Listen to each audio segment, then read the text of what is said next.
Welcome to Rise Up Voices from the Front Lines, your window into relationships, identity, safety, emotional awareness, regulation and intelligence, unleashed potential, passion and purpose. You've probably heard it. You've probably even said it.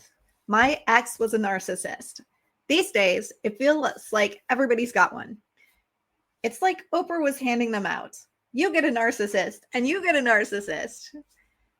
Now, don't get me wrong. There are people out there who truly fit the criteria for narcissistic personality disorder. But what's happened in our pop culture is that we've turned narcissist into a catch-all insult for anyone who is selfish, immature, or emotionally unavailable. And while it can feel empowering in the moment to slap that label on someone who hurt you, here's the problem. Labels don't heal you. Labels keep you stuck. Accountability is what moves you forward. And accountability, that's where we get real, raw, and uncomfortable. Welcome to episode 1 of our Rise Up Voices from the Frontlines Relationship Reset Room Narcissistic Awareness Series. My name is Krista Fee. I'm a master trauma transformation architect, hypnotherapist, and relationship and communication expert with over 20 years of experience, over 100 certifications, and I've been featured on most major news outlets. I'm a national best-selling author and award-winning keynote speaker. So let's start by clearing the air. In psychology, narcissistic traits are things like self-centeredness, lack of empathy, needing control, manipulative behaviors, or always needing to be admired. Traits or behaviors, they can show up in anyone at any time, especially when stress or immaturity are at play. Now, narcissistic personality disorder, or NPD, is something different. That's a clinical diagnosis, and it's relatively rare. It requires a consistent, rigid pattern of behaviors and traits across all areas of your life, to the point where it significantly impairs relationships, work, and functioning. But here's where culture's gone a little sideways. Instead of learning to spot patterns, regulate ourselves, and take responsibility for our parts, we're weaponizing the word narcissist. We're using it like a psychological slur. And what's the danger in that? When we pathologize someone else, we let ourselves off the hook for growth.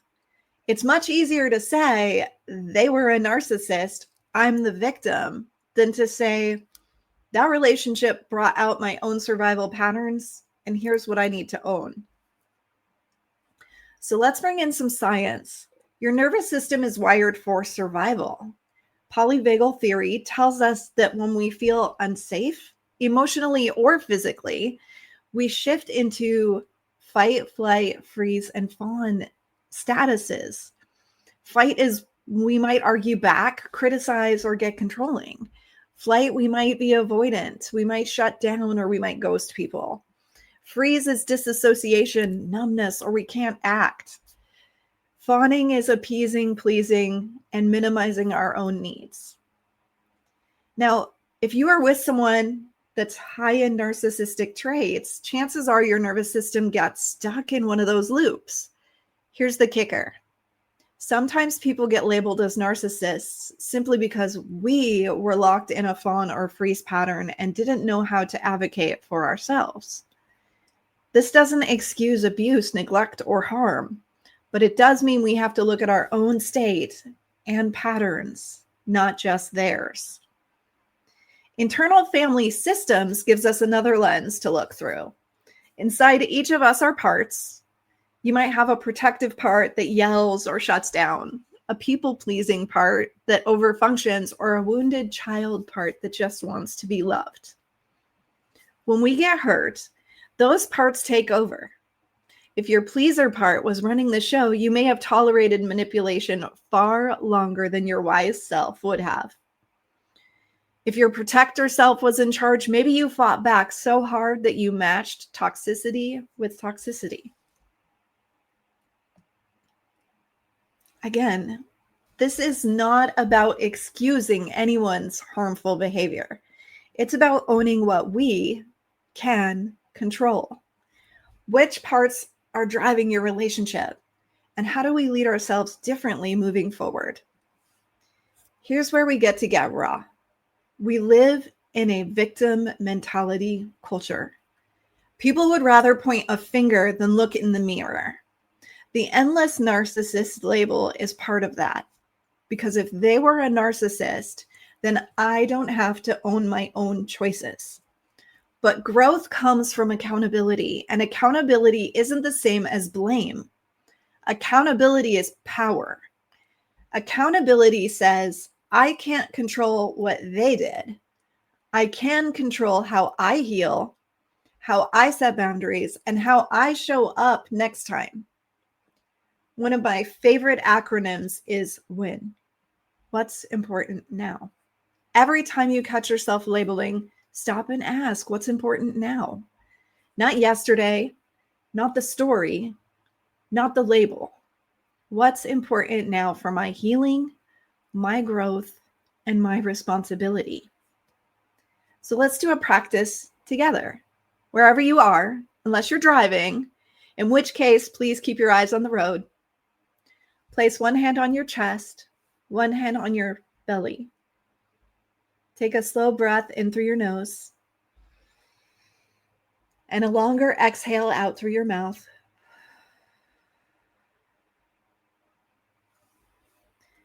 Now gently tap the side of your hand.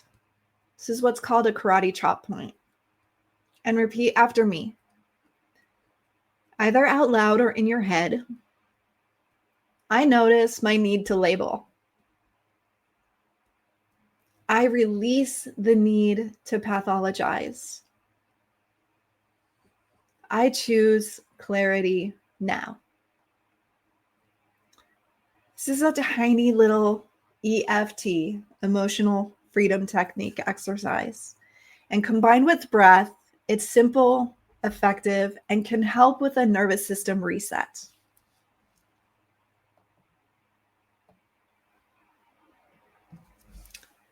If being self-centered was the definition of narcissism, half the people in the gym right now flexing in front of a mirror would qualify.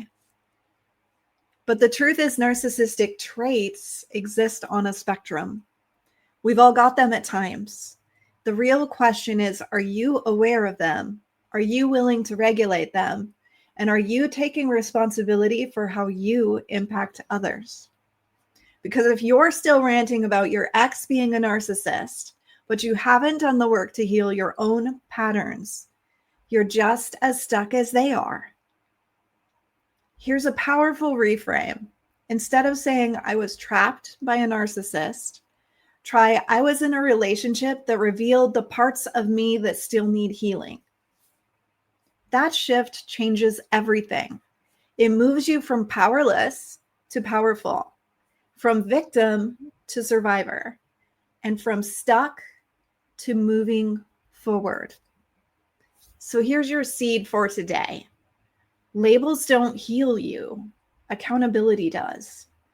Before you throw around the word narcissist, like it's confetti, pause and ask yourself, what's important now? Where can I take ownership, shift my patterns, and step into self-leadership? And if you're listening to this and you've truly been in a relationship with someone showing high narcissistic traits, you're not crazy. You're not alone. And your nervous system is telling the truth. You deserve healing, support, and freedom. And we're going to walk through all of this in the episodes to come. But for today, take a breath, notice your patterns, and remember that accountability isn't blame, it's power. So if today's episode stirred things up for you, please know there are resources available. If you're in the United States, if you're in emotional crisis, dial 988 for the Suicide and Crisis Lifeline. If you've experienced abuse, you can reach out to the National Domestic Violence Hotline at 1-800-799-7233. You're not alone, and help is out there. And if you would like support on your ongoing healing journey, click the link below and schedule your absolutely free compass call with me. This is episode 1 of our Narcissism series inside the Rise Up Relationship Reset Room. Stay with me. We're just getting started. Become a Rise Up Hero sponsor to provide mental wellness and crisis response resources for those who serve country and community. Join us in the Rise Up movement today.